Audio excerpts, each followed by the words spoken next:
Siya ay isang mananampalataya, ngunit siya ay napunta sa impyerno. Paano ito nangyari? Ibinahagi niya ang kanyang kwento. Oo, ako yun.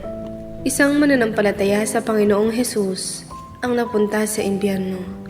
Nang bumaba ako sa impyerno, ako ay natakot. Pagkatapos ay lumingon ako at nakita ang Panginoon. Siya ay napakabait. Tinanong ko, Panginoon, bakit ako nasa impyerno? Sumagot ang Panginoon, balikan mo ang iyong buhay.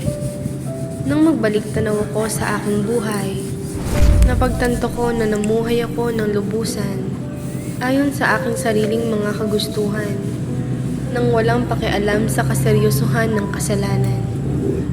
Kita mo, ang kahihinatnan ng kasalanan ay impyerno. Dapat tayong magsisi lahat at mabuhay para sa Panginoong Hesukristo. Kung handa kang gawin ito, tumugon ng Amen at ibahagi ang mensaheng ito sa iba.